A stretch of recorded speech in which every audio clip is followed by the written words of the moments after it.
Welcome to AG classes. कैसे हैं बच्चों? उम्मीद है कि आप बेहतर होंगे। आइए हम देखते हैं।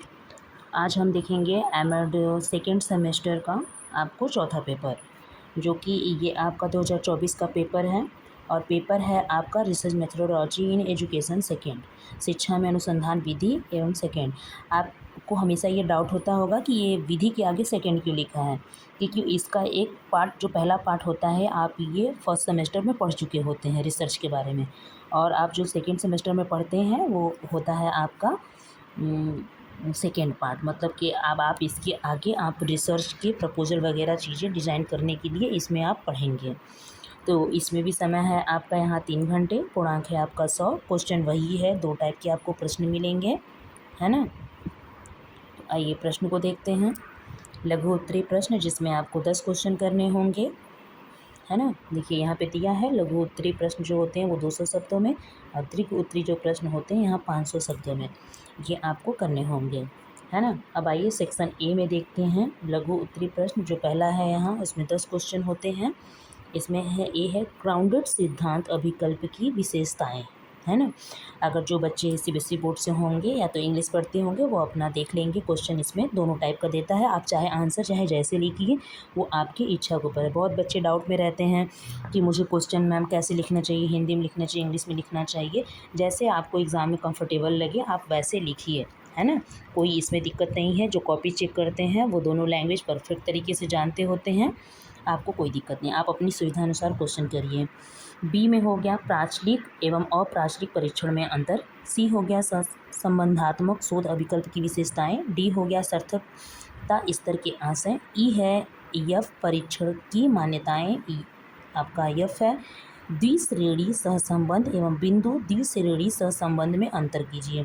जी है संबंधों एवं ग्रंथ सूची में अंतर। यच है आपका ईटा गुणांक का प्रयोग कब किया जाता है। तो ये रहे आपके लघु उत्तरीय प्रश्न। अब आइए लघु उत्तरीय प्रश्न के 2 और क्वेश्चन बचे हुए हैं। Okay, sorry.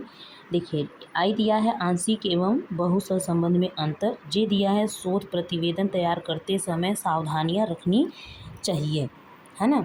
ये रहे आपके लघु उत्तरीय प्रश्न। अब आइए हम देखते हैं विस्तृत प्रश्न। खंड बी में दिया है यूनिट वाइज 4 यूनिट हर पेपर में पढ़ने होते हैं। 8 क्वेश्चन आपको विस्तृत में रहेगा, लेकिन करना आपको 4 ही क्वेश्चन होते हैं और हर यूनिट से आप करेंगे।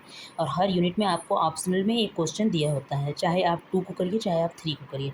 जैसे यहाँ दिया ना यूनिट 1, और चाहे आप ये क्वेश्चन करिए चाहे आप ये क्वेश्चन करिए, दोनों में से कोई भी रहे कोई दिक्कत नहीं है। तो पहला है पहले यूनिट का क्वेश्चन नंबर 2 है केस अध्ययन विधि की विशेषताएं तथा उनके प्रमुख एवं दोषों का वर्णन कीजिए, है ना।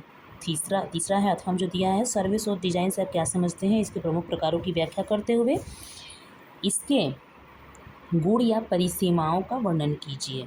और आपका है सेकेंड यूनिट दिया है शोध प्रबंध प्रतिवेदन का व्यवस्थापन किस प्रकार होना चाहिए, उपयुक्त उदाहरण की सहायता से स्पष्ट कीजिए। सेकेंड यूनिट का बी पार्ट है APA एवं MLA संदर्भ में शैली की उपयुक्त उदाहरणों सहित वर्णन कीजिए।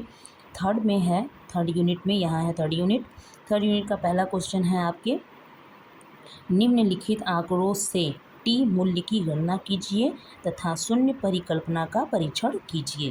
तो ये आपके थर्ड यूनिट का पहला क्वेश्चन रहा। अब थर्ड यूनिट का बी क्वेश्चन हम यहाँ देखेंगे, है ना। अब देखिए, अब आप यहाँ पे आपको कुछ चीज़ें सवाल के रूप में देखने को मिलेंगी। अब उसका जो आपने थर्ड यूनिट का यहाँ पहला क्वेश्चन ये पढ़ा आपने, यहाँ पे देखिए ध्यान से समझते चलिए। यहाँ पे आपने पढ़ा टी मूल्य गणना कीजिए, शून्य परिकल्पना का परीक्षण कीजिए। इसका आधा क्वेश्चन आपको यहाँ दिया हुआ है ना, ये दिया हुआ है ये। तो ये आपको हल करने होते हैं, ठीक।